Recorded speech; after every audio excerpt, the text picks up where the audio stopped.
Westchester County. And then my dad got a job in Minneapolis. It's like 1952. So we moved to Minneapolis. And he sold his house, our house, to his older brother. And so we would go back to New York for vacation because you'd see the extended family and you had a free place to stay, you know.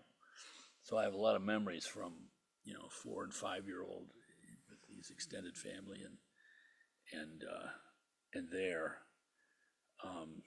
But I remember, flying over New York and seeing the Finger Lakes from the air. I can remember that as like it was probably older than we did this for a number of years, so I was probably 10 or something, looking out the window and seeing those Finger Lakes. I thought it was so cool. Finger Lakes, Finger Lakes. And then you end up moving here.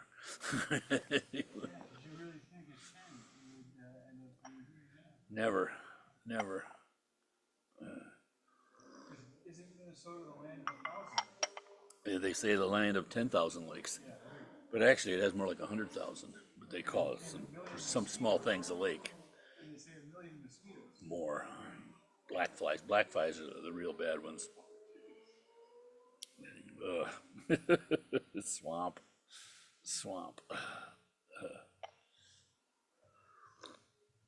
So Letchwork, I always chuckled, the Grand Canyon to the east, Right. Yeah, right. Right. Right.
It's okay with me unless people. Yeah, good idea. Yeah, Oh, gee. yeah. Thanks, Keen. We got enough with that one. We don't have such a crowd of people sucking up the oxygen yet.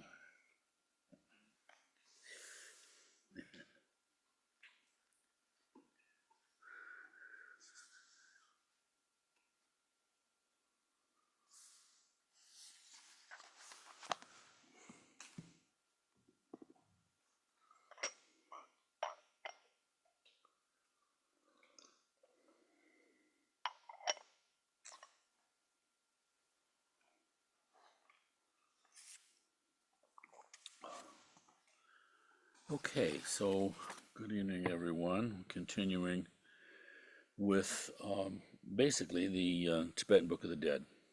So we're now working with Garam Pache's book, published in Singapore, Instructions on the Six Bardos. And again, we started with reading the Dalai Lama's introduction to the Tibetan Book of the Dead, and then moved on to this. But it's sort of the core of this is this understanding, as His Holiness pointed out, this kind of complete unity, you might say, of the Buddha nature as expressed as Dharmakaya, Sambhogakaya, Nirmanakaya, these three bodies, it said, of the Buddha, three ways in which Buddha exists, Buddha nature exists, that corresponding completely with experiences in our samsaric life. I mean, it's not really samsaric, when we understand it this way, but in our ordinary human life. So this first verse in the six Bardos concerns our waking state, the gap that we find ourselves in most of the time. I mean, the other kind of places we can find ourselves often in a dream state, in a meditative state, in an after-death state, in a moment of death a state. So all these different kind of experiences that we can have that almost seem like, separate realms. When you're in your dream at night, it's not like you're thinking, oh, there's something else. It's just like totally real. But the spot where we spend so much time is this ordinary human body, and this is the big opportunity we have. So the verse from the Tibetan Book of the Dead, now when the bardo of living is dawning upon me, I will abandon laziness for which life has no time. Enter the undistracted path of study, reflection, and meditation, making projections and mind the path, and realize the three kayas, the three bodies. Now that I have attained a human body, there is no time on the path for mind to wander. Making projections and mind the path. This is what's so powerful about the Buddha Dharma. I see ads every once in a while. You see them on TV, and there's sometimes usually like evangelical, not really evangelical, but certainly Protestant type preachers, whether it's like I can't remember Billy Graham's son, I can't remember his name.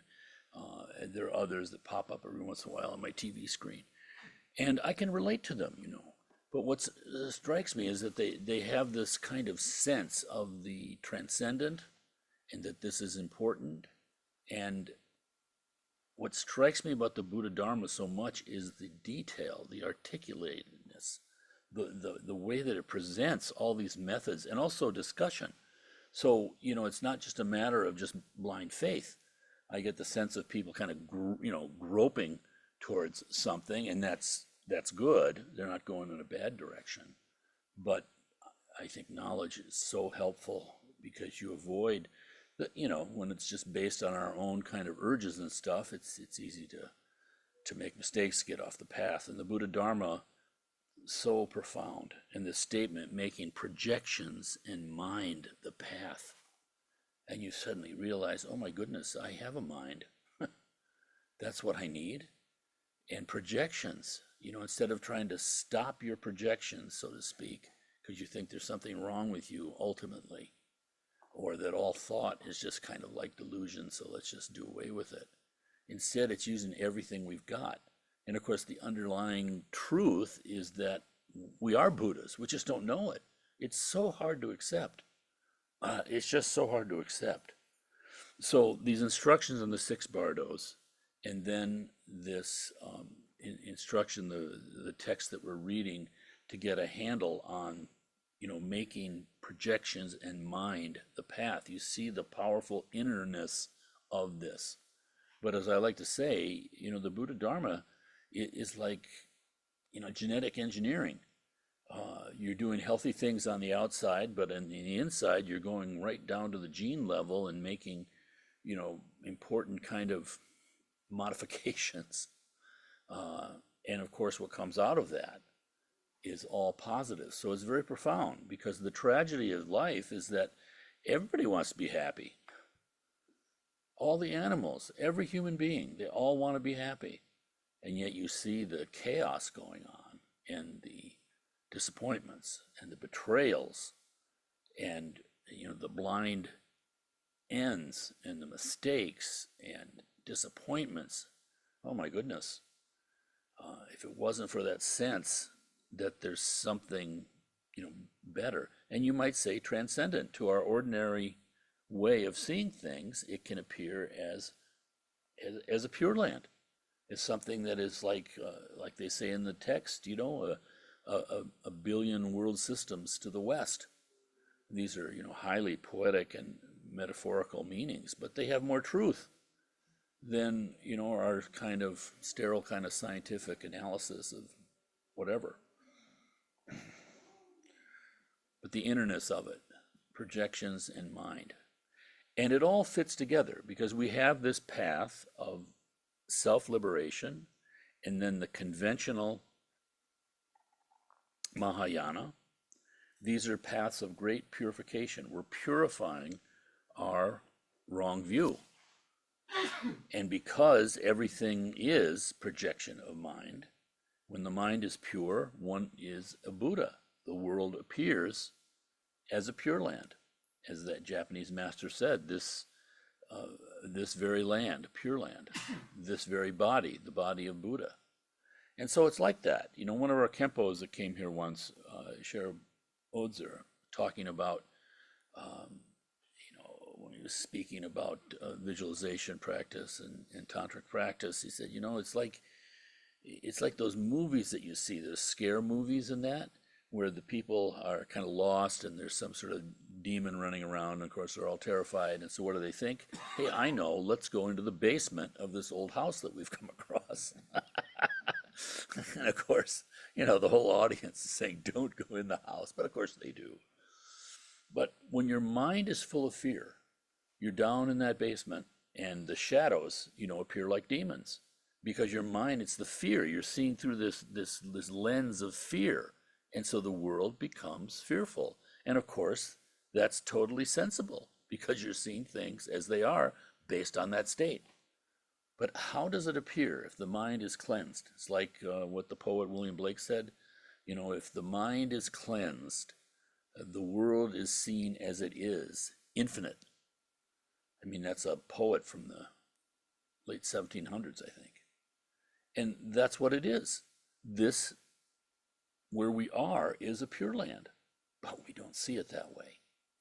But it's possible to. It's possible to experience it, to get a taste like that. And of course, that only builds one's confidence and faith. But nonetheless, we have this ordinary, this completely using our ordinary mind, all the wonderful teachings of the perfection of wisdom. And we can be confident that we're going step by step by step by step to wisdom, to Buddhahood. But we're using our ordinary mind, so there's no obstacles at all. It's just learning and then applying and doing and just keep going. So that's the path of purification. A long time ago, there's a famous Buddhist text. Can't remember, it was somebody with a V, one of the great commentators of actually the self-liberation path in India a long time ago, one of the old texts, the path of purification. But then we have the tantric path, which is a path of transformation. So we're using everything we've got too, but now you can see it's more inner instead of the conventional Mahayana, where it has sort of it's always about the inner, but we're kind of living in this outer realm and dealing with it so much. The interactions with people, patience, all the perfections. Now we're doing that too, but in a more subtle way. So again, inner, this projection in mind. And what are we doing? This path of transformation. Right now, we have this sense, we have such a strong sense of I. And it's the clinging, like Rinpoche says, it's the iron chains of self-grasping. We have this sense of self, in like an absolute sense of self, that we don't even look at. But it's at the core of everything we're doing, and we're seeing everything through that lens of this radically alienated self. So whatever seems would be helpful and make that grow, we want that in kind of a greedy kind of way. And whatever it threatens it, we're pushing away, and even with anger, hatred, aggression, if necessary. But most of the time, we're in a state of just ignorance, just not knowing. It's just there, and we're not even looking at it, we're not even thinking through it, and yet it just is dominating our mind. It's like conquered us. So what is this self? Well, we are imputing that. I mean, it's just a thought, really. It's just no more than a name. But somehow, because of our past habit, our past practice, really, we didn't think of it as practice, but what we do again and again and again and again, it becomes solid, just like, the old movies, frame by frame by frame. It's just moving, and it's dynamic, but one frame rapidly appearing after another one gives the appearance of continuity, gives the appearance of solidity, where really it's just a name. So now, instead of imputing this idea that we all have, this self that has the name and has all these characteristics and all this history and all of this whole realm that we create, but now we're imputing ourselves as a deity, whether it's Tara, Vajrakalaya, Guru Rinpoche, whomever. This is already immediately transformation. We're transforming ourselves into a Buddha. Now, in a way that's false because we're a Buddha already, but we don't know it. So it's a skillful method. We are imputing ourselves. And with that imputation comes qualities. They naturally radiate because we're doing it out of our Buddha nature to begin with. So it's not false. And there's untapped power and potential there. But of course, the faith and the confidence is critical to this because, if one's looking just for entertainment and you running around in our usually worldly way, it doesn't last. We get bored with it pretty fast and there's no results, so to speak. We're looking like that. So this is kind of the paradox of it, is that we're practicing with this motivation, the same bodhicitta motivation. That's where the real juice of it is. And yet we can't be looking for results at the same time because results imply I'm here, results are over there, whereas we are Buddhas. There's nothing to look for in a certain sense. So this is practice. This is practice. But this is the path of transformation, this great path of transformation, taking all of our afflictive emotions and transforming them into Buddha wisdom. And this is the teaching of the five Buddha families. Each one of those five basic kleshas, five basic poisonous emotions, are transformed and represent different attitudes, different directions, different colors, different potentialities, and it's full. So the deity like Vajrasattva has got five crowns in some of the visualizations, symbolizing all of these things in such a profound way, and in a way that we don't have to again make it happen. We need to learn the symbolism. It's like the deeper meaning of these things start seeping into us just naturally or radiating out from us naturally. It's like we're making a little pathway with each one of these symbolic meanings. But then, of course, the clarity. The big thing is the clarity, and the most important quality is the Vajra pride. I mean, the sense that, first of all, pride that this is me, this is not a mistaken thing. And then, the feeling that I am Tara. Because we all know from our meditation, our ordinary non-tantric meditation, there's just this sense of I am meditating. That sense of I is so amazingly strong. And if you try to just fight it directly, it doesn't work. So the practices are so subtle and so skillful because although we still fall into that kind of habit and maybe have that mind, that's all right. Eventually it wears out. Still, the skillfulness of all of this is that it provides methods that work. And so like a skillful coach or something, can tell you with your technique and all of that. The texts, the lamas, the kempos, they tell you how to do it. And then we just have to do it. But again, this great path of transformation. But then there's the path of direct recognition too, Mahamudra, Dzogchen. Here too, there's this can be a skillful use of symbols and techniques, but ultimately it's just naked mind. And this, of course, takes the greatest kind of faith because there aren't any kind of, I don't know, little gifts of bliss or something along the way. I mean, one of the things that happens in the tantric practices is that you can actually use the energy of bliss, which is, can even be addictive.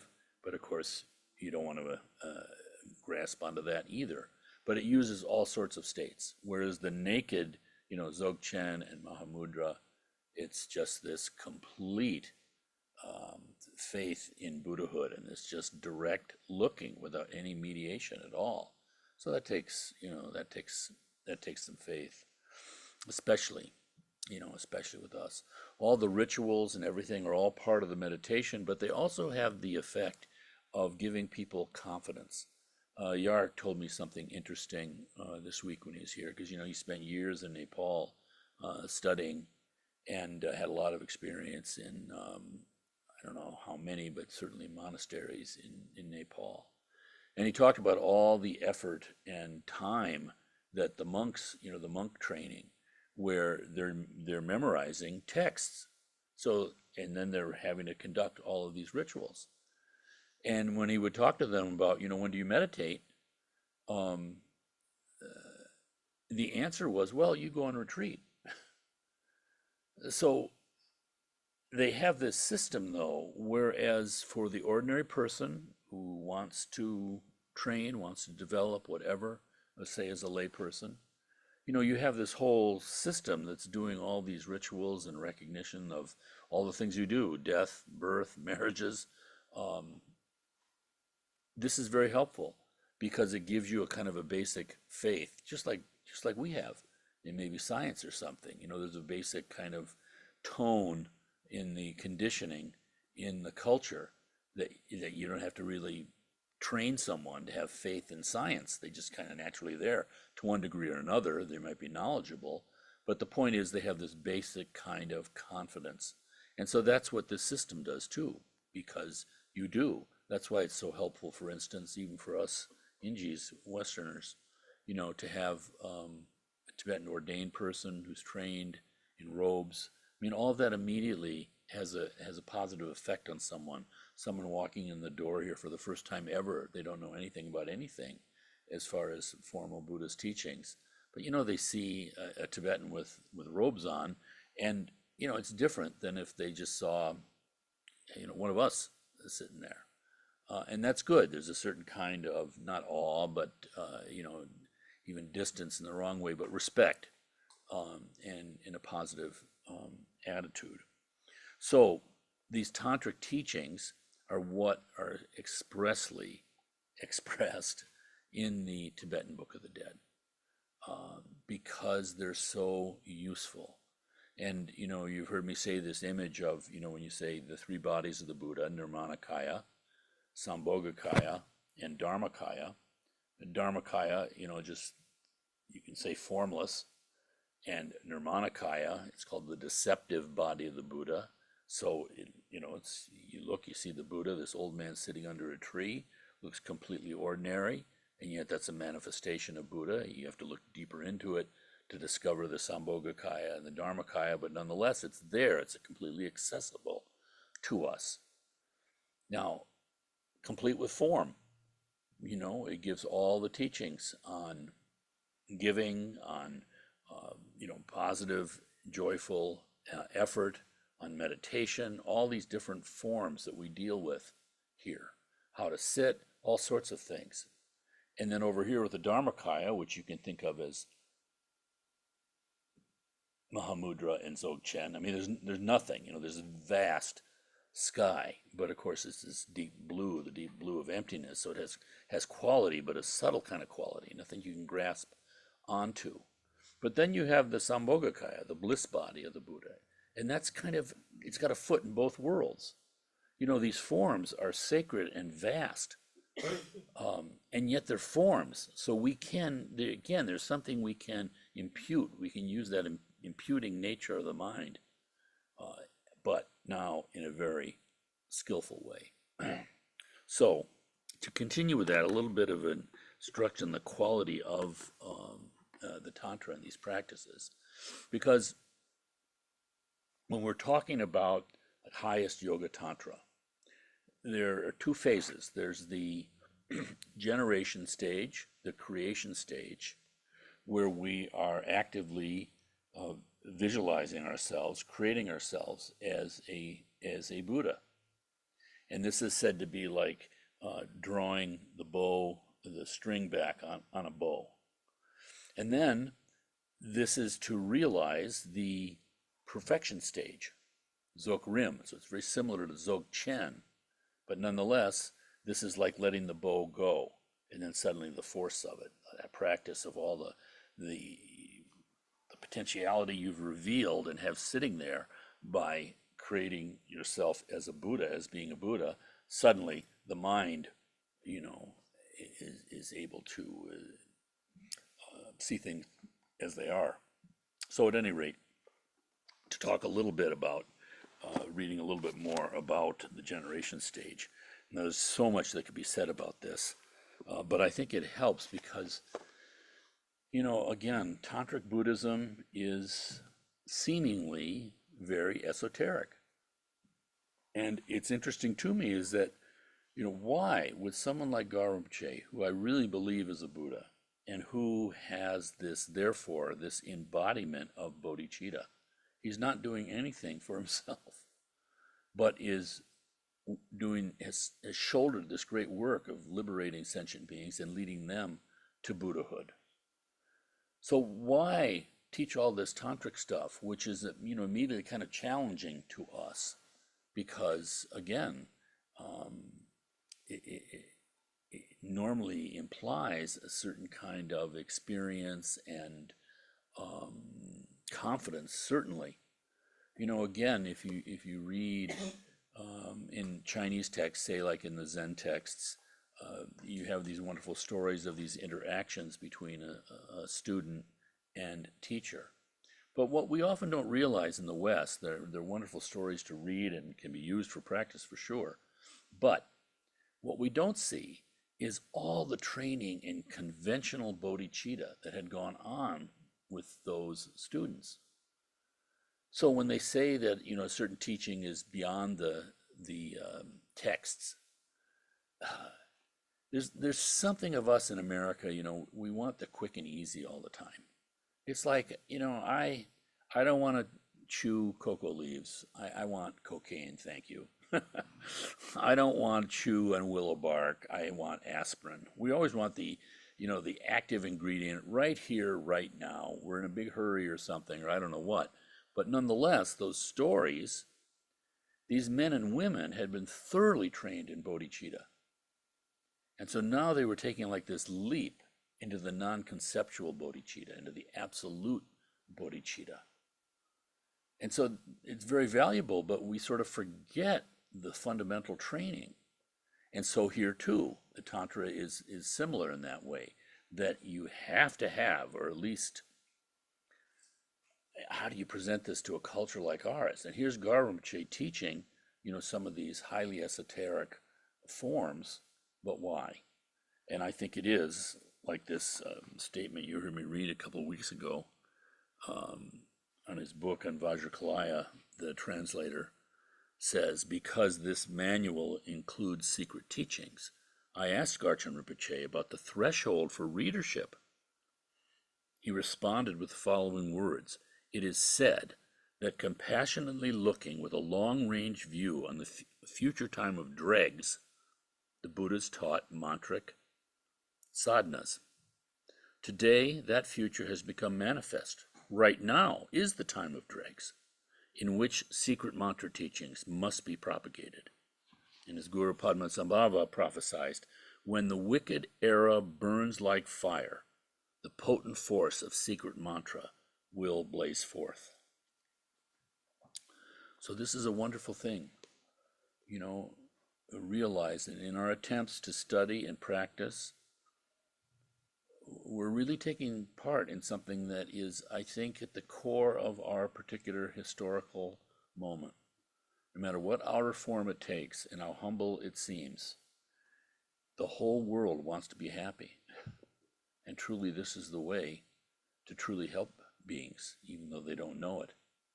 And we experience this in our daily lives, where through the little bit of practice we do, and at least a little bit of clear understanding instead of just a multiplicity of ideas and competing theories and all of this stuff, but through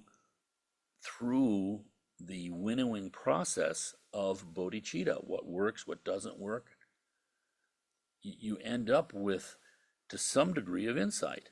Anyone who's attracted to the Dharma already has some degree of insight. Can't be otherwise.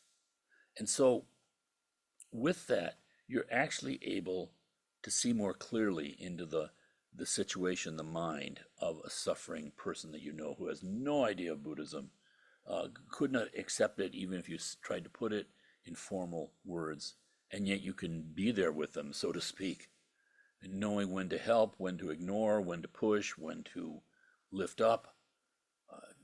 We're all living with, these scales over our eyes, but to the degree that those scales are thinner and thinner, we see better and we learn. It's our own purification from making mistakes and trying to help others.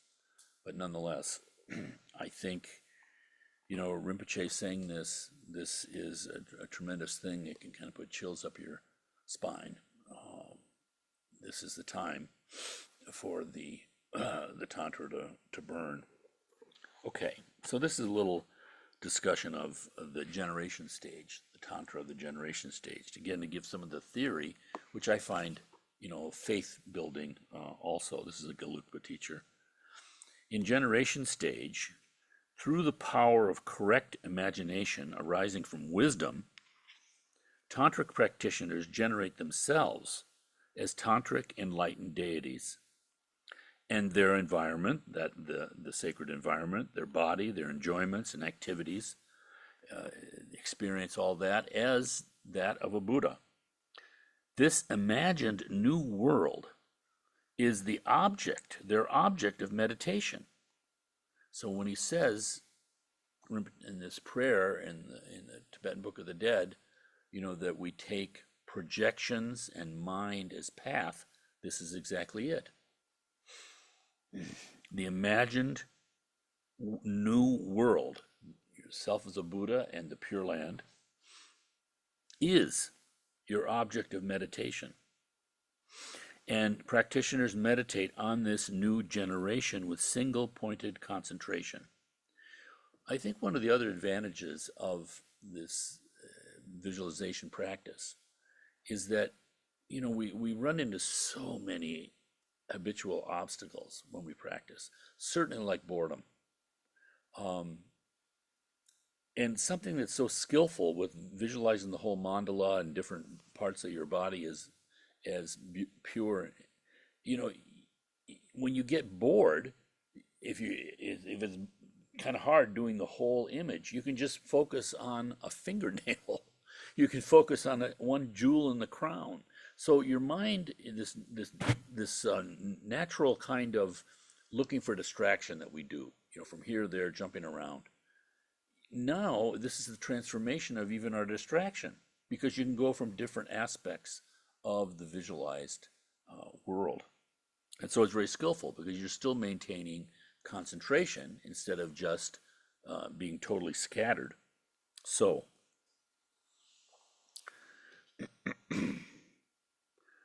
single-pointed concentration. Through continually training in this meditation, Tantric practitioners will gain deep realizations of themselves as Buddha and their environment, body, enjoyments, and activities as those of a Buddha.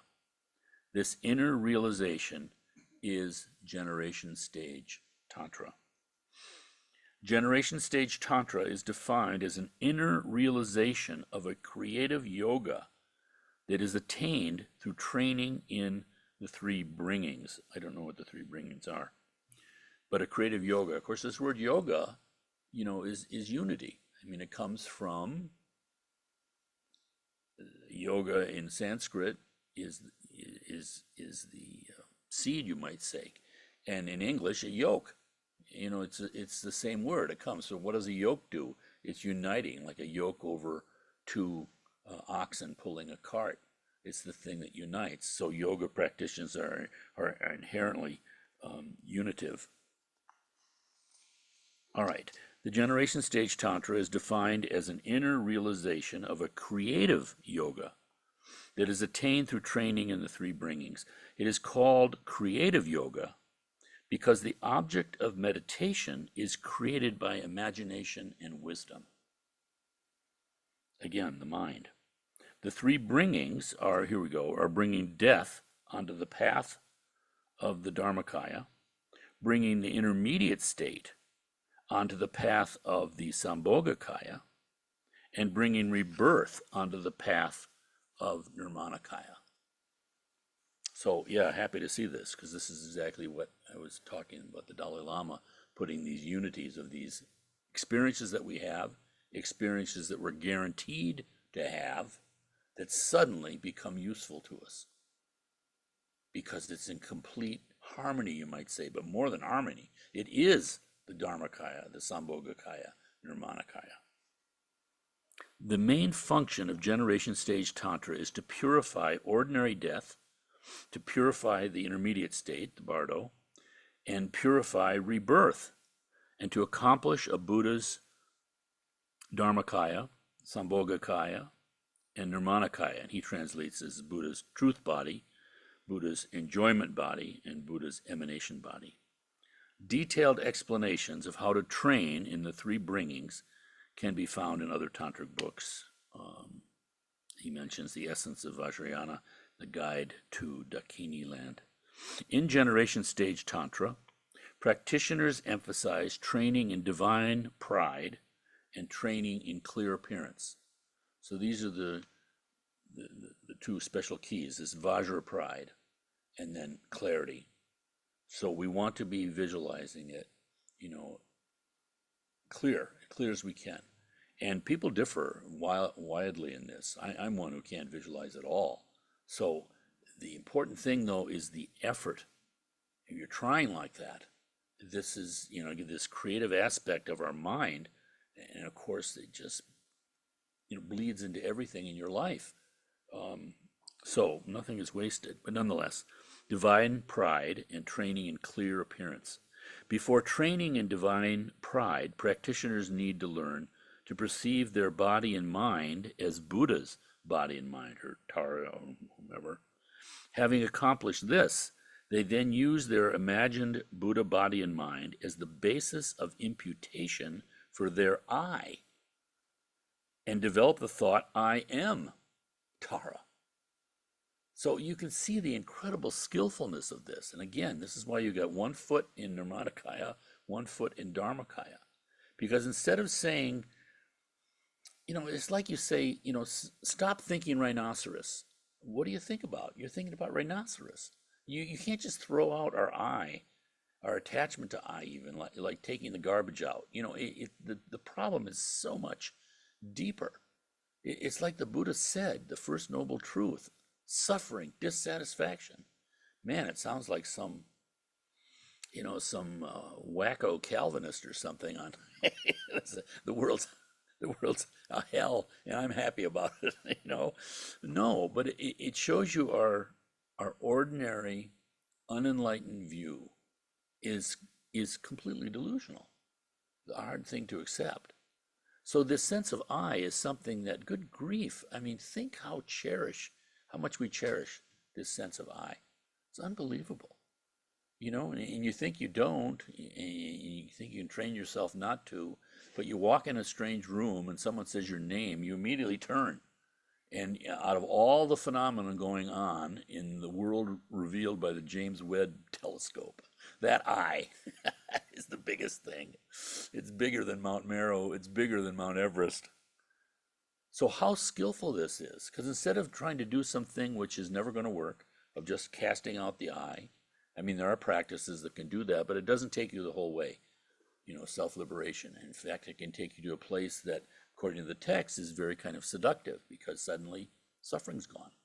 Oh, I think I'll just stay here forever. But of course, it forgets sentient beings, your projection of sentient beings. So it's not complete. But nonetheless, how skillful, because now you get to have an I, but suddenly you're Tara. And how does that differ? Well, it's like having a responsibility, you say, even in some really coarse, samsaric way. It just works on all levels. Because, you're like the teacher in a class at Sunday school or something with a bunch of little kids. Having that I of a teacher changes you. You just naturally feel more responsibility toward the kids and obligation. And, it's different. These things matter. And so now, how unbelievably skillful, because now there's this I that you can impute, but you're Tara instead. And everything, without you trying, everything that comes out of that. And this is the wonderful thing of it. I told you that story, forgive me, but it's such a really minor thing, but in another way it's not. So that first retreat I did with Lama Tarchin, we were doing Vajrakalaya for 10 days or 2 weeks, I can't really remember. And then there was 2 more weeks yet to go, or 2.5 weeks, where it was just going to be Nundro, the Dujum Tersar Nundro. And it was on raw land in Napa Valley. And so there was like 2 yurts, that's all. People were living in their individual tents, but there was one little yurt that the 30 of us practiced together in, and then there's the other yurt that the Lama was living in. But after 2 weeks, it gets pretty grungy, and so the Lama was going to let people take their clothes. We were going to take all the clothes that they wanted. They wanted to wash clothes. We're going to take it into a laundromat in Napa. So they got one of the administrators was going to drive this truck, and we had bags of laundry, and I was in the back of the pickup with the bags of laundry. And and we're driving from up in the mountains down these twisty roads down to Napa, California. And of course the roads are twisty and narrow, and we had behind us some guy in a some teenagers, young men anyway, and more than teenagers, but they're in some sort of muscle car and they're trying to pass, and they go out and they can't, and they go out and they can't, and they're getting frustrated. And of course, Suzanne, who was the administrator, I think she was kind of blissed out by the practice too, and she was just driving slow. And she didn't see what was going on, I'm sure. And I'm just in the back there with the laundry, looking at these guys, and they're going, run, run, again and again. They're getting frustrated, and I can see it. I'm just watching, I'm feeling pretty calm myself. And then all of a sudden there's an opening where they could pass. And so they go and they're roaring by the truck, and one of the guys driving a shotgun flips me the bird. He just couldn't resist it. We had caused him such frustration. Now, it's the effect of the practice. It has nothing to do with any kind of understanding, any kind of credit that I can take. But my reaction was this spontaneous reaction. He was flipping me the bird, and I was feeling so happy that I was just smiling and waving at him. But again, natural. It wasn't like, I'm going to be compassionate Buddha type, none of that. I just, without thinking about it, I was just waving, and it was sincere. And he went like, he waved back. It just melted through all that baloney. And he experienced what compassion? Our unity. That it wasn't two people frustrating each other. It was two people sharing some experience. And to me, it kind of set me back, because I realized that's the thing about practice. You don't have to try to make it work. I mean, if we're trying to make it work, it's never going to work. Because what are you doing? I'm imputing Frank. And Frank's born, Frank's going to die, Frank's going to do all sorts of stupid stuff. Frank's going to try to do some virtuous stuff, but be very conscious of his virtue, and therefore loses all the good merit of that virtue because Frank's taking credit for it. The whole thing is this big conspiracy to keep you from your own realization. It's just so amazing what we do. And this is why the Buddha said, First Noble Truth. And this is why they expanded into saying samsara. It's just going around and around and around. And it's like they call, like a wheel rolling king somewhere in the Sanskrit text. This idea that you just got this big like weapon, like in an Arnold movie, that's just rolling through, doing all the stuff all the time. And we've all experienced that all the time. And so here, like the moments of clarity that we have, which give you such faith because you realize that rolling that rolling stuff we done, it turns into like rolling thunder, positive, and just by who we are. So that's anyway, forgive me for that exchange, that aside. But that's it. Use their imagined Buddha body and mind as the basis of imputation for their I, and develop the thought, I am Tara. They then meditate on this divine pride with single-pointed concentration. Through training in this meditation, they will gain a deep realization of divine pride, which spontaneously believes that they are Tara. At this time, they have changed the basis of imputation for their I. And what a remarkable thing. From beginningless time and life after life, the basis of imputation for our I has been only a contaminated body and mind. Because our I is imputed upon a contaminated body and mind, whenever we develop the thought I, we simultaneously experience the ignorance of self-grasping. A mind grasping at an inherently existent I and mine, which is the root of all our sufferings.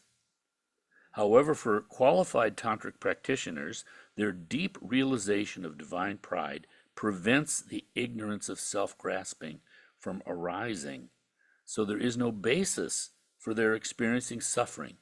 They will enjoy their pure environment, pure body, pure enjoyments, and pure mind of Tara. I'm putting Tara in there. He's using Heruka, wrathful deity.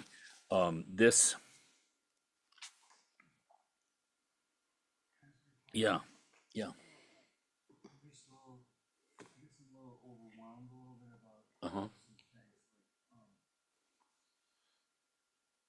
Divine pride is not, e- with everything that we learn, it's hard to fathom that I could be Tara. You know what I mean? Because Mm-hmm. you grow up and either it's Jewish and it's Adonai, and Adonai means that which has no name. No one else is going to be that. Right. Or in Christianity, I mean, it's like, I guess there's many people have walked around and said they were Jesus, but I mean, that's why it's hard to say that. But so that's why I'm going to the place of divine pride is maybe kind of manipulating the ego into a good direction. Well, in a rough sense, it's not actually manipulating the ego, it's just skillfully giving the ego a different basis. So, and what you point out is exactly right. This is I think, the limitation. This is why I think Buddhism is deeper or higher or more powerful, you might say, because in the theistic religions, there's a gap that you can't, you can't cross. If you run around saying you're Jesus, the next thing you know, either community's killing you, or you're just completely excluded, because that can't be. That can't be. There's a creator, and then there are creatures. You're one or the other, and you ain't that. But they've got a relationship with it, so they have a basis for morality, which is more than just self-clinging, more than just, I think this is a good idea, my idea of morality. No, there's something that you're told. It's like the Ten Commandments. They came down, Moses didn't write them. And so therefore there was something they could really have faith in. And of course, this is, as Tinley Norma Rinpoche has said, this is the basis for positive karma, the accumulation of merit, because you're doing things that are greater than you, so to speak, or a view that's greater than just your immediate benefit, or even the benefit of your tribe or whatever. It's transcendent. So the divine pride is, I am a Buddha.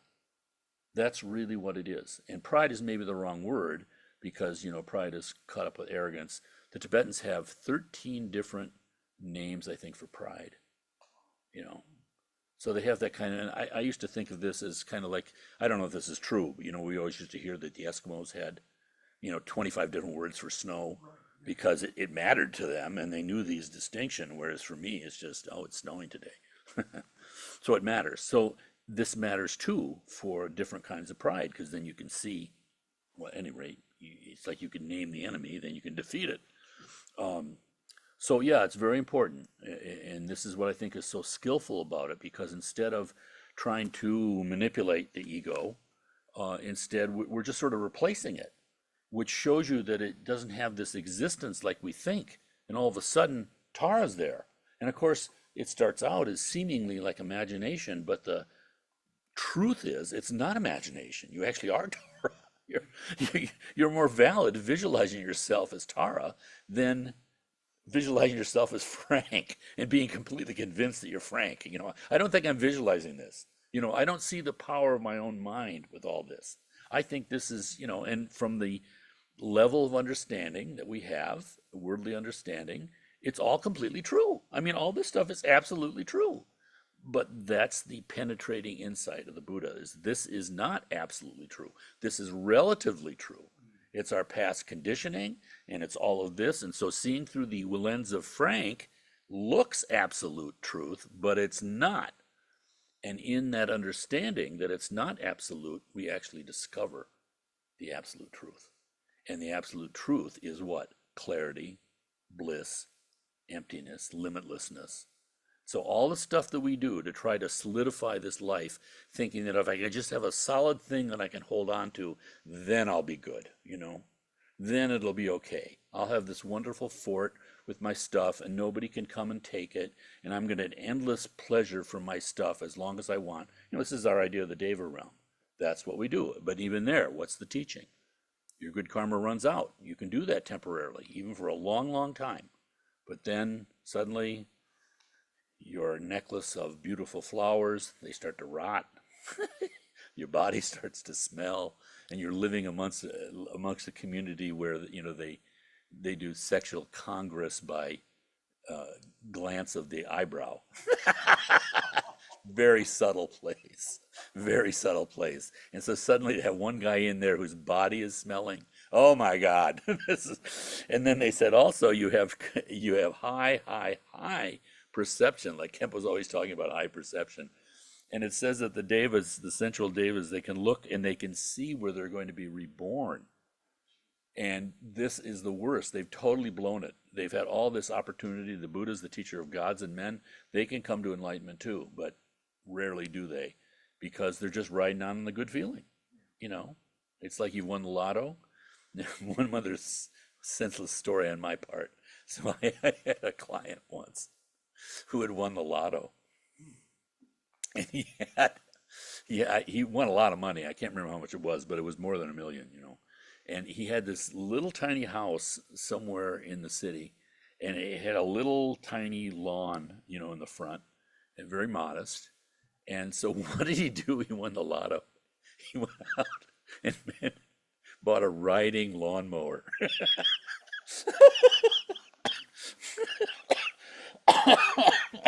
To me, this is the Deva realm. You've got all this potential, and what are you doing? I'm going to ease my suffering a little bit by, instead of having to push my mower on my 100 square foot lawn, I'm going to get a riding mower, and my neighbors will know I got a riding mower. It's like, it was so human, so human. Sorry. But anyway, yeah, excellent question, Keen, because it's not manipulating the ego. It's just you're replacing it. Frank's gone, Tara's here. And of course, this seems like imagination at first, seems false, but we just keep going. And then, you find yourself doing something sensible without even thinking about it. And so it's said that in the entire Buddhist world believes in the path of cause. We're practicing the causes of enlightenment, the causes of Bodhi, the causes of awakening. And that's the idea. We're practicing on these causes in all the Nirmanakaya type practices or conventional practices. We're practicing the causes, and we have confidence that it's going to arise in benefit and eventually even Buddhahood. That's fine. But the Tantra turns it upside down and says, if I practice as a Buddha, I'm practicing the results right now. Since I am actually a Buddha, Buddha told me, and I have confidence that that's true, it's not invalid for me to. In fact, it's even more. It's like the Pure Land master that the student asked the master Buddha, master, is the Pure Land real? I mean, that's an important question, and something, especially in the West, you have all the time. Is this just a metaphor? Is the Pure Land real? And he said, is all of this real? And the monk said, well, yes, this is all real. And he says, the Pure Land's even more real. That's why you need, mind blown. So we can practice in this way. And with that kind of confidence, it allows us to practice. It all is of one piece. You know, when you start with the Four Noble Truths, like the Buddha did, and you see this dissatisfactory realm, in the end, I mean, really, what's the alternative? There's either, in my type of view, there's either no alternative, or if there is an alternative and you have any kind of confidence in that, I think it's worth exploring. You know, that's the thing. But like they say, Dharma will never let you down. And then all of us have this incredible fortune that we don't necessarily even recognize, at least speaking for myself. You know, it hits you again and again and again. You meet someone like the teachers that we have.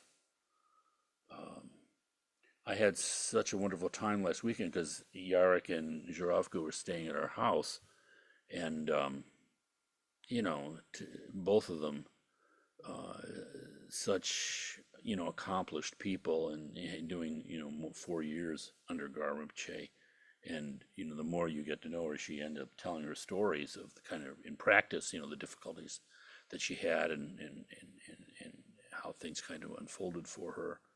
But it's just, it's like Garimpe is just like 100% human being. There's just no artifice at all.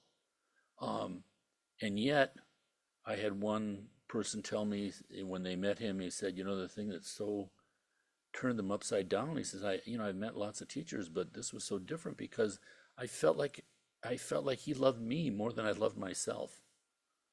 And that's it. And that love is tremendous power, because when that love is there, unfabricated, the teaching says it's limitless. And you start to see it works in different ways, and it doesn't have any rules. It doesn't have any limits. It doesn't say, hey, this just only happens to the Buddhist, I mean, it's just beyond all of the stuff that we play with all the time. And of course, that's a very, very rare and special thing. Okay, just a little bit more with this. Let's see.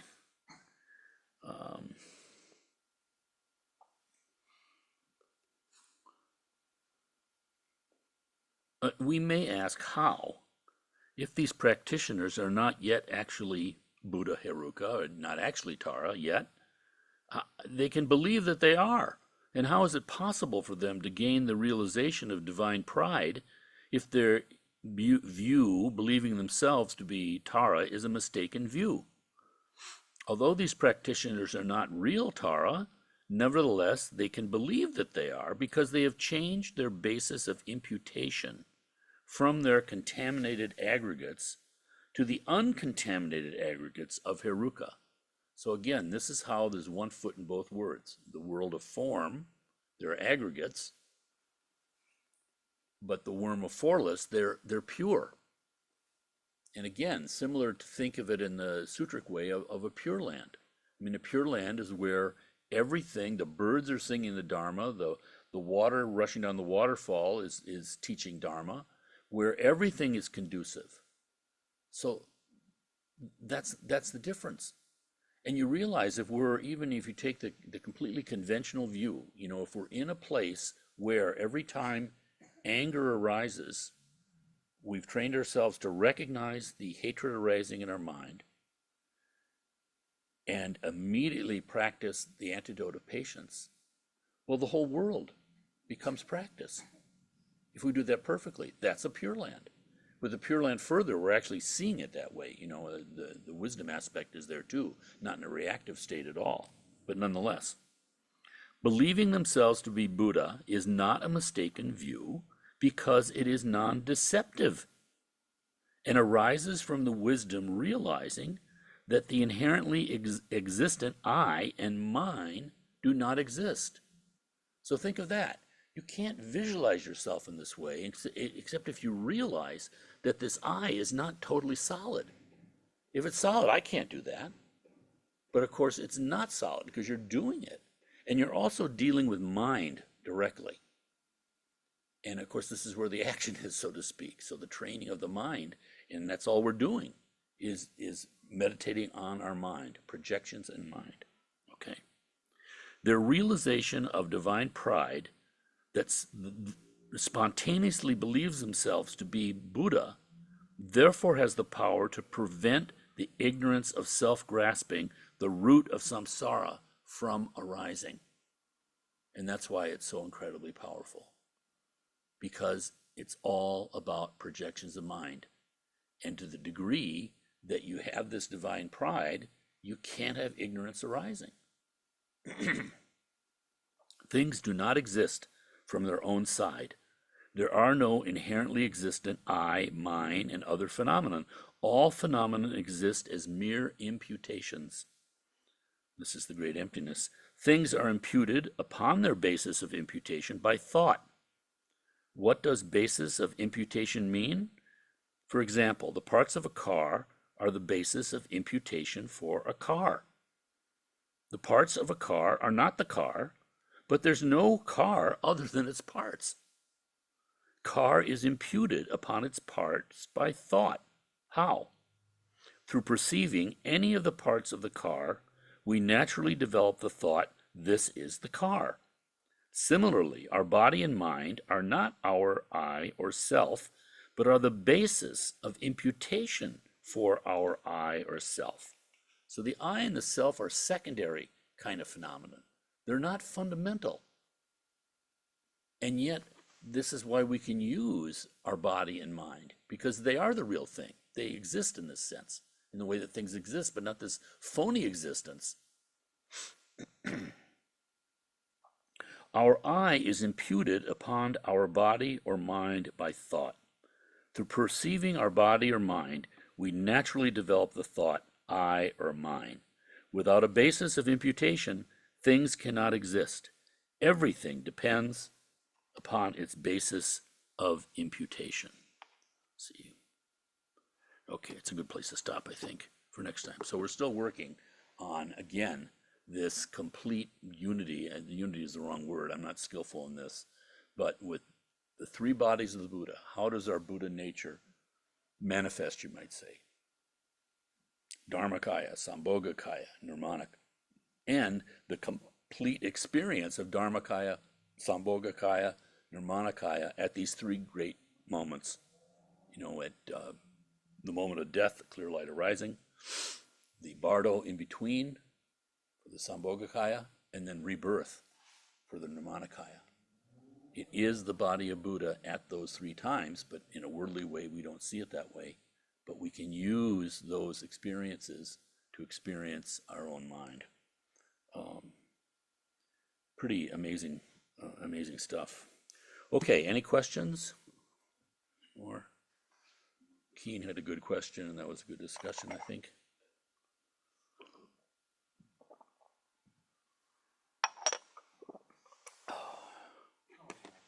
Okay, here you go.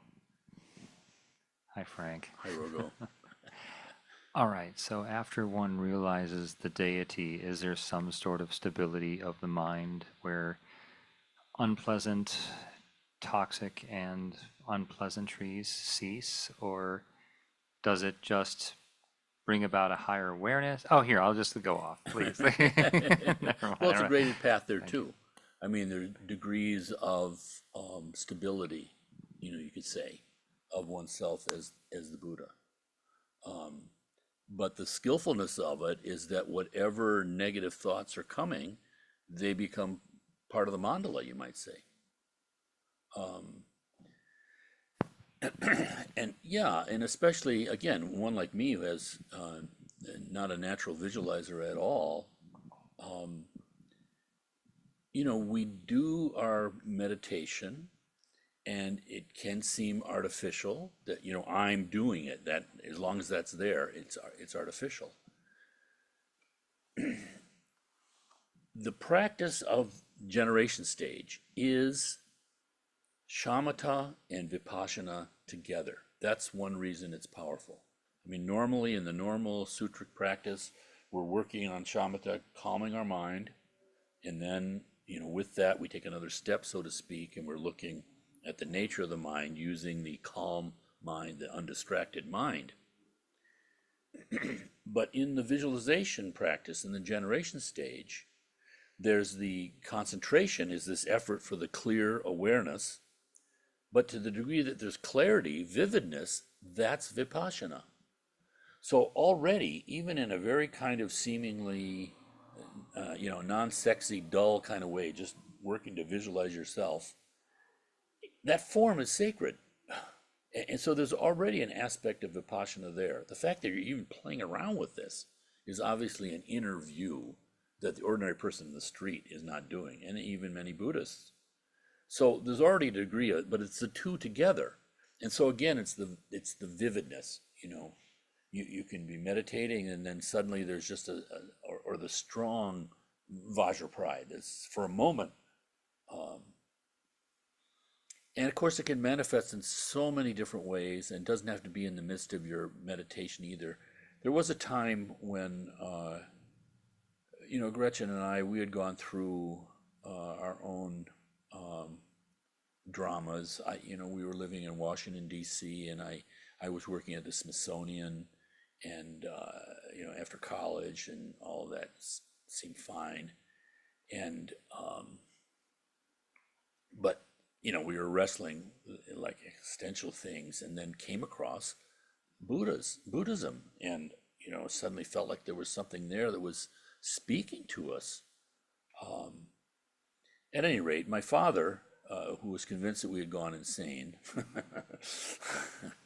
came out to see us in Washington, D.C., and basically third degree. I mean, got me in his hotel room, and it was like a movie where they had the light on you, I mean, it was like, you're just, you're an embarrassment to the whole family, and your brothers are ashamed of you, and just like all this kind of stuff. And so I kind of broke down, and I said, okay, I'll go to law school. He said, okay, he was all for that. So I went to the University of Minnesota Law School. But lasted one quarter. It was at the end of the first quarter, and I saw in law school they announced that one of the Berrigan brothers, this is during the Vietnam War, was coming to the law school, and I was he gave a talk, so I went to that talk, and there were other law students there. And he started his talk saying, I have a wonderful friend named Thich Nhat Hanh, who's a Buddhist monk. And the room started spinning for me, because I wasn't ready for hearing this right now. This is what I've been wrestling with. And I ran away from whatever we were doing, trying to satisfy my father to go to law school. But the Dharma follows you, And he started talking about Nhat Hanh and the suffering in Vietnam, and I was just sort of there. And so they ended his talk, and then questions from the law students, which was embarrassing, probing kind of nasty questions and all this kind of stuff. And I said, you mentioned, this awakening that Nhat Hanh was talking about. What's more important, to be a jailhouse lawyer or that awakening? And he said, without a delay, the awakening. And I just felt like the whole world fell in on me. I knew I had to quit. I knew what that was going to do to my father. So I went to the dean, but it was lunchtime. So I went out walking, and it was Minnesota in December. It was like freezing cold. And I was walking around and just waiting to pass the time until I could get to see the dean. And there was a Catholic church that was there. And I just went in there and just sat in the Catholic church, just, without thought. And then finally, time was up. I went back to see the dean. The dean was smoking a cigarette, sitting behind his chair, behind his desk, And he said, you want to quit? I said, yes, I do. He says, well, I'll tell you, Mr. Howard, it's a whole lot easier to get out of law school than it is to get into law school. I said, yeah. I said, yes, I know. So I quit. So I told my father I quit. 2 weeks later, he called me and he said, did you really quit? He couldn't believe it. And he didn't talk to us for 2 years.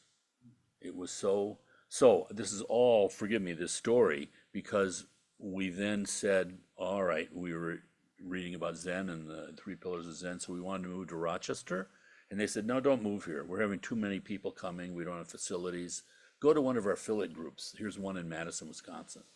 So, okay, so we moved to Madison, Wisconsin. It was a professor at a farm, and his wife raised Malamutes. You know, we were doing like meditating in the morning. You hear these dogs howling in the dark. But it just didn't work for us there. I mean, Madison, you know, was full of you know, all these people wanting to be there, all of them overeducated, not enough economy, and it just fell apart for us. We were living in a barn. It was just so, and I was feeling desperate. And one day I went to the art museum at the University, Wisconsin, Madison. I found myself in front of a Buddha figure, and without, you know, without any kind of thought, I just went, save me. I mean, just from the heart, you know, I'm really screwed up. I mean, here it is. I got my father alienated, and we set out on this big adventure, and it just failed. And I'm like, what the hell are we going to do? And there was something about that moment when it came out of me like that, so strong and so sincere, but just the recognition of your own need, but something beyond need. You know, it was like the suffering of the world there. And suddenly it was clear, in the sense that my mind was suddenly, I realized it's like the Buddha had answered me, and I couldn't see, I didn't know what to do or anything, but that huge pain that I had been in was instantly gone. And so you can't see it anymore as being like an eternal thing, you know, that you're up against. You're just against Mount Everest, and you can't make Mount Everest go away. And so even though I was back to all my same old stupid thoughts and just doing all the stupid things that Frank does, there was still this insight that, oh my goodness. And that's what practice and method are, you know, not some artificial thing that we're doing. It's coming from our deep, deep need. So at any rate, this is the power of imputation. If you drop that I for a second, and when we sit down and visualize ourselves as Tara, we can think that it's artificial, but you're still doing it. You're still doing it. And you're dropping that I, or the complete self-grasping of that I, the absolute power of that I. It's not there. Yeah, Paul. How is it different, or is it different? So, The mic. Yeah, give him the mic. Thank you. Is this on? Yeah. Oh, So from my Yeah. my little understanding, yeah, that the I is just a belief anyway. yeah, So then when you have you have this belief in an I, and then you're just changing that belief to I believe I'm Tara. Right. I mean, it's Right. basically the exactly. right. Okay. Yeah, exactly. And then Because we need somehow. Our habit is there's got to be some I there. And so, okay, we'll give you an I. Take this one. so why did you feel the need to change Haruka to Tara? Because I don't really know much about Haruka. I mean, it actually means, there's a meaning they break down by syllables. And I feel it's not as familiar. You know, Kempo's never talking about Haruka. You could hear that from Garvin Pache sometimes. He could say Haruka. And I think it's just the unfamiliarity of it. So I use Tara just to make it more to relate to all of us. It's the wrathful aspect of Chenrezig, correct? Yeah. Yeah. Yeah. Yeah. Haruka. Yeah, back to, I kind of forgot my question. oh, I yeah. think. But I was thinking about being off the cushion, like, and sometimes when I'm walking and I hear the birds and I instantly think they're singing the Dharma. And so I have some visualization of it, but I never think about me. Like, I don't ever think I'm Tara while I'm walking. Like, well, I'll have to try that this week, but like, I don't ever think that. Like, I think I'm walking the dog and the bird's singing. I'm thinking that's Dharma. You know, Right, like, right. like, Well, I don't know. the I'm whole still mandala is learning. pure. So if you're practicing pure vision, yeah, and you're not even thinking of yourself as Tara, that could be pure. But the birds out there, yeah, pure, direct. I mean, that's the thing about our senses. Like they say, there's, you know, in the Yogacarya teachings, the six senses they talk about: eye, ear, nose, tongue, body, but then mind. Mind is the sixth one. Well, you know, touch, taste, all those are direct. They said it's they're in the heart, this direct experience. And so that's why you can see the birds and see them in a pure, vivid kind of way. You don't have to be thinking to myself, I am Tara, but there it is. You know, you're practicing pure vision. Whereas the thought is reactive. So that's in the brain, they say. So the brain's very powerful, but it's also very dangerous because we have these direct experiences with, you know, you bite the banana, that's it. But then, of course, I'm thinking, oh, I like bananas. This was a little sour. You know, that's the reactive mind. We're stepping away from our own experience of our own mind. It's just so amazing. And we think there's going to be happiness in there. If I can do it in a reactive kind of way, we're giving up the very life that we have, this tremendous opportunity. But nonetheless, yeah. So it's good to see the birds like that. You don't have to say, I'm Tara, therefore I can see the birds, you know. Steffi had something. Oh, sorry. Yeah, I'll do my question really quickly. Oh, I didn't see you this with is, the mic. oh, no, it's okay. The I'll get hiding this down. mic. Hold on. Sorry. Sorry about that. So the Vajra Pride, is it something only taught with the four schools of Buddhism, going from, you know, the detailists, the sutrics, to the mind only, into the Prasangika. Yes, thank you. Yes, thank you. Or, yeah. Is it only taught in the fourth school of Buddhism, the Mahimika Prasangika? I'm just wondering. I It's just a don't know. technical thing. I'm sorry. It's Yeah, my no, it's it's my quite- detailist part of my it's quite all brain right. going. I don't know. I only know it just in the teachings that I've had with generation practice. Right, that And, makes okay. Thank you. yeah, and I don't know the whole scale of the thing. And of course, it's so overwhelming because you do have these different views. Svatantrika, Well, Prasangika, yeah. Yogacara. I mean, you know, they all have, and like Garinpoche says, it's just different facets of the same jewel. From what I understand, and of course, everything will change. Of course, no. Well, no. What I mean is, it's just like, so the Buddha did teach all the schools.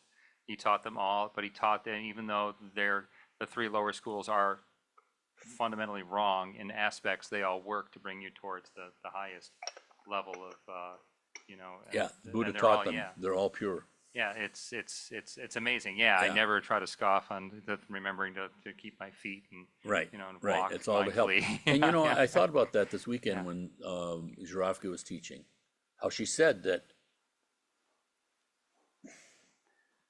we're all in the same boat. That boat's the And- Titanic. yeah, and some people, you know, it's not a thing of higher and lower. This is the great teaching of Jitgen Sumgen. It's not higher and lower. Some people, you're not this level, this level. It's not like that. We're all in the same. We all got the same dis-ease. And she says that's the genius of Garinpoche, because he's just completely there with you. He's just like, he doesn't have an idea of himself being up here. Yeah, that gentleman is a tremendous Christ-like figure in the world. I mean, that's the way I could describe it from everything. I mean, what a person that literally transmits more love than you have yourself is Yeah, pretty think about amazing. that. Like, wow. It's great teaching. Even maybe more than my own parents. Right, right. Wow. Okay. Sorry, Steph. Here you go. Yeah. Here you go. Frank, thank you. Yeah, yeah. I was wondering if you could talk a little bit about the bliss that we experience during the practice. What exactly is causing that? And also, we're not supposed to attach to that, I know. But also, that can drive us forward, right? Like the desire to want to feel that more and more. Absolutely, that's part of the skillfulness of it. You know, you can think as far as peace and quiet. You know, I mean, we're not really attached to it if we want peace and quiet. I mean, there's something, and you might think of that as divine pride too. In other words, there's the positive things in our mind are not to be rejected. This is the whole thing of the Mahayana. It's using stuff. And so you can see how powerful it is, because self-liberation is just staying away from all that. Sure, that's great, but that's not the end story. And so now you can use it. So the bliss is just a quality of mind that is arising when the kleshas are momentarily stilled. And it's the genius of the Tantra. I mean, again, if you think of 4 levels of Tantra, the Nyingma talks about 9, I think, but but it doesn't matter. They're really talking the same way. It's just a different way of classifying. And I always forget this, but the lowest one, the Charya, the action tantra, it said that the bliss that's generated and used is the bliss of, I think, seeing a loved one. And the next one, the Upa Tantra, the bliss that's generated there is stronger. It's like a smile, a loved one smiling at you. And then the Yoga Tantra, in the next level up, the bliss is higher. This is like holding hands, they say. But the highest Yoga Tantra is like, sex. So that's why it's dangerous, because good grief, people can attach to that very easy. But nonetheless, it shows you the power of these blissful states, but it also gives you an understanding that when blissful states arise, that's good. But we don't have to try to create them. We don't have to try to run away from them. I mean, everything can be used. And so it can actually give someone, confidence, because that's a good thing that's happening. And again, all of this is used. And that's one reason that the Tantra is, in a theoretical, I'm speaking now, powerful, is because, well, experientially, but certainly with bliss, it's just powerful. It's just powerful. It's like the great love that a mother finds for a child, or in moments of, like you see people crying at the end of World War II, when everything is just released, same thing. And that's a positive sign. Yeah. So when you do, yes, one more question, sorry. When you do a long retreat, does the bliss continue, or do the kleshas kind of come on even stronger at points? Like, because I've never done the long retreats where you do it continuously. I can see how that would be quite powerful. I'd love to experience that someday, but I imagine, though, that your afflictions might come in even stronger at some point. Exactly. When you're tired. And exactly. And that's why they say that, faith, that confidence is the most important thing. You've heard me talk, and I'm probably stupid talking about my own experiences, but they're so limited, I don't think I'm going to mislead anyone. My first Yamantaka, I had one moment that could be called bliss. It was at the very end, the last day, taking refuge. I was a puddle, a wreck. I mean, just talk about kleshas. Mine just, and this is after whatever it was, 18 years of like Zen practice, and thinking that I had some degree of calmness in mind. I had nothing. It stripped away everything.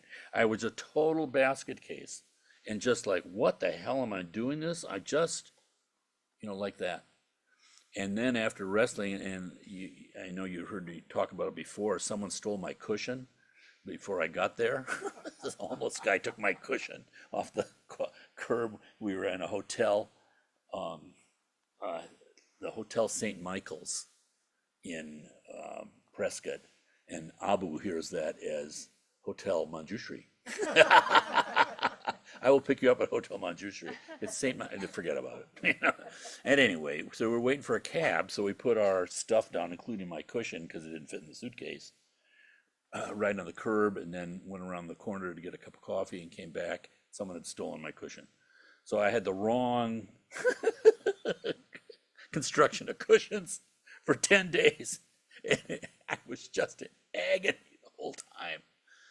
Couldn't wait for it to be open, couldn't think, nothing. As far away from bliss as you can get, without being in Auschwitz or something, But at any rate, the last morning, they cover the windows so you can't see the sky. The last morning they put up the blinds, and here was this, Arizona, vast view out there, and the sun coming up, this tremendous sunrise, just as we were saying refuge, and I just lost it. So you don't want to be trying to find bliss. and when you read Milarepa's story, I mean, a lot of bliss, but it doesn't sound like much bliss. It's like going through hell. But I don't mean to make it sound overly dramatic either. You know, it's not going through hell. It's nothing that anyone can't do. And I think I'm a good example of that if I can get through 10 days of that with everything going wrong. You know, the main administrator at GBI, Christina, she's the one that made the movie, Garth Rinpoche's movie. She's a very talented woman. But before she was administrator, you know, she was in some of the Yamatakas that I was too. And at one time, I was on the side of the wall, and they have a central people facing the altar, and so I was like facing her at 90 degrees. And that woman can sit like you just cannot believe. I mean, she just doesn't move. And I'm just like in total agony, because that's not agony, that's not me. And you look at that and you just wonder how. So that's why it's so encouraging when you hear Shiravka say, not some people are here, some people are there. Just all the different levels of teaching for all the different things that we need from moment to moment. But it's all pure. Thank you. Yeah. Anyway, I just want to confirm how right you are, because it's like, you know, even the sutra, the you know, the six perfections were taught, and things like that. It's all in there. It's all there. It's amazing. Yeah. So yeah, it's what dumbfounded me about Kempala when I first met him. He said, Rogo, all Buddhism the same. Right. And I was like, what do you? Really? Right. Right. Oh, well, that's disappointing. I know. It's really wonderful. Really wonderful. And for us, and you know, that manifests in all sorts of different wonderful ways as we go along. It's like that Chinese master that said, you know, with realization, the whole world became like a big bowl of rice, and I could just stick my head down and take a bite anytime I wanted.